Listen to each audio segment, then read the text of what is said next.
Hai teman-teman, jadi kemarin banyak sekali yang bertanya, gimana sih caranya tetap langsing setelah menjalani program diet DBM?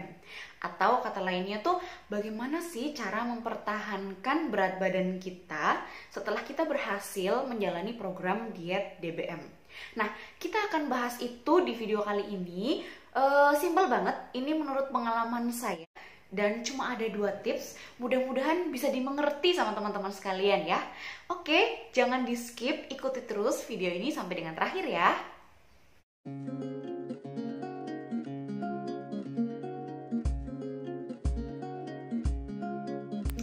Hai teman-teman, selamat datang kembali di YouTube channel saya. Terima kasih kalian telah mendukung dan mensupport channel saya. Jadi sebelum kita lanjut membahas tentang cara tetap langsing setelah menjalankan program diet DBM, seperti yang kita tahu bahwa awal berat badan saya tuh 85 kg. Nah, kemudian dalam jangka kurang lebih 3 bulan, ya 3 bulan, kalau nggak salah saya sudah bisa menurunkan 25 kg. Memang sekeren itu sih DBM. Nah, dengan tinggi badan aku yang kurang lebih cuma 160 cm, saya berhasil menurunkan berat badan dari 85 ke berat badan 60. Nah, memang banyak sekali yang terjadi dalam proses penurunan berat badan itu selama saya menjalankan proses diet ya. Salah satunya berat badan yang stuck atau stagnan ya. Kemudian ada juga di mana saya ketemu fase untuk udahlah capek, terus menyerah saja deh untuk dietnya. Tapi karena saya melihat sudah banyak sekali berat badan yang saya hilangkan, kenapa saya harus berhenti di tengah jalan? Ya akhirnya lanjut lagi. Jadi teman-teman yang mau diet, ingat tetap semangat. Atau yang sudah selesai diet, yang sudah di posisi ideal pun, kalian juga harus hati-hati mempertahankan berat badan. Seperti yang kita tahu bahwa katanya ya, diet DBM itu memang cepet banget menurunkan berat badan. Tapi katanya juga cepet banget menaikkan berat badan. Jadi cepat turun, cepat juga naik. Jadi ada beberapa komentar yang masuk, aku tuh pernah diet DBM, memang sih cepet turunnya, tapi naiknya juga gila-gilaan. Ya kalau menurut saya, jangan salahkan dietnya ya, tapi lebih ke introspeksi diri. Itu menurut saya bukan salah dietnya ya, salah orangnya sendiri sih. Kok bisa, misalnya ya, kalian turun 10 kilo, kok bisa naiknya lagi 20 kilo? Kebodohan kita sendiri ya. Kenapa bisa turun 10 kilo, naiknya lagi 20 kilo? Ya sayang banget, yang sudah pencapaian 10 kilo terus kemudian kamu naikin lagi 20 kilo. Itu menurut saya bukan salah dietnya sih, salah diri sendiri ya. Penyakit dari diri kita sendiri, penyakit R. Apa itu penyakit R? Rakus ya. Jadi jangan salahin dietnya, jangan salahin DBM-nya. Itu kebodohan diri kita sendiri karena terlalu R, rakus. Jadi kalau mau dibilang DBM itu turunnya cepat, naiknya juga cepat, ya saya bisa bilang iya, bisa juga bilang tidak. Kalau kita pintar-pintar dalam mengenali diri sendiri. Terus kemudian BB stagnan atau stuck, bagaimana caranya? Ya caranya dari kalian kenali tubuh kalian sendiri. Kalau memang turunnya sudah banyak, kemudian terus stagnan, berarti nih harusnya dikencengin olahraganya, dibanyakin air putihnya, banyakin sayurnya, gitu-gitu. Saya juga pernah stagnan di angka 69, tapi akhirnya kemudian bisa turun lagi karena olahraga. Memang sih awal-awalnya pas DBM itu saya jarang olahraga, atau bisa dikatakan bahkan mungkin tidak olahraga sama sekali. Kenapa? Karena awal-awal DBM ya tidak mengkonsumsi karbohidrat, gula, tepung-tepungan, itu lemes banget. Dan itu untuk olahraga tuh setengah mati. Jadi memang awal-awal DBM saya tidak olahraga. Tapi kemudian setelah BB-nya stuck, nah ini waktunya untuk olahraga gitu.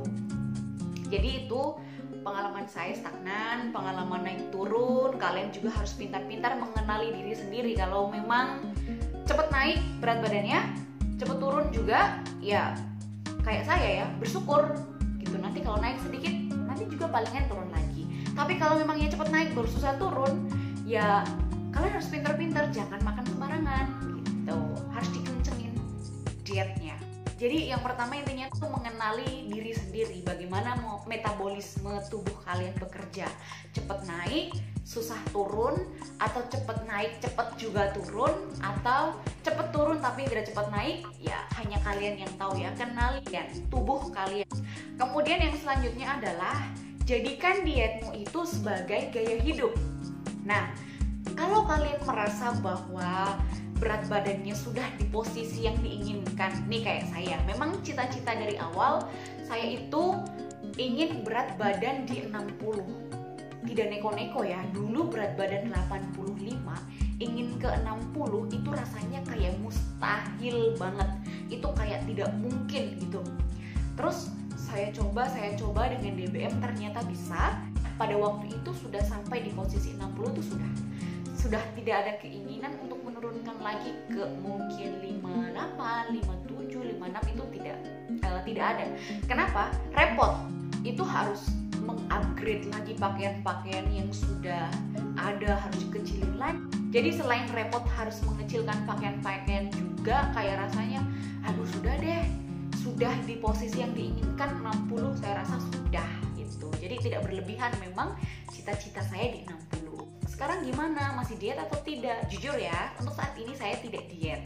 Jadi saya mengkonsumsi makanan ya secukupnya. Yang apa yang mau kita makan ya makan aja. Misalnya kayak ibu-ibu nih diajak suaminya kondangan. Kalau mau makan makanan di kondangan, misalnya mau makan sup atau mau makan bakso, ya makan aja, tidak usah tahan-tahan. Tapi ingat, kalau misalnya ibu-ibu makannya siang, nanti malamnya tuh harus diimbangi begitu. Bisa lah nanti makan malamnya mungkin sayur saja, atau mungkin smoothies, jus buah sama sayuran, atau buah saja, atau mungkin telur saja sama air mineral, jadi gitu. Jadi diseimbangkan saja. Boleh kok memakan makanan yang diinginkan. Misalnya kayak saya nih, pagi-pagi saya sarapan DBM seperti biasa, telur sama teh hangat gitu. Nanti siang saya pengen makan donat, boleh makan donat, tapi harus kendalikan diri juga, makan secukupnya. Kalau misalnya makan 2, ya udah 2 saja, sore nggak usah makan donat lagi. Jadi dengan menjadikan diet sebagai gaya hidup, kalian tidak merasa tertekan. Kalian boleh makan sesuatu yang kamu inginkan, tetapi harus seimbang, harus mengendalikan diri. Kalau pengen makan bakso ya boleh makan siang, nanti malamnya kalian kembali ke DBM lagi. Besok misalnya kalian pengen makan donat, ya makan saja. Besoknya lagi mungkin pengen makan pizza, makan aja. Nanti malamnya kembali makan yang sehat ya, makan sayur, makan buah, makan telur, protein gitu. Terus jumlahnya juga harus dikontrol, bukan berarti siang ini saya makan donat, makan bakso, makan mie ayam gitu. Jangan.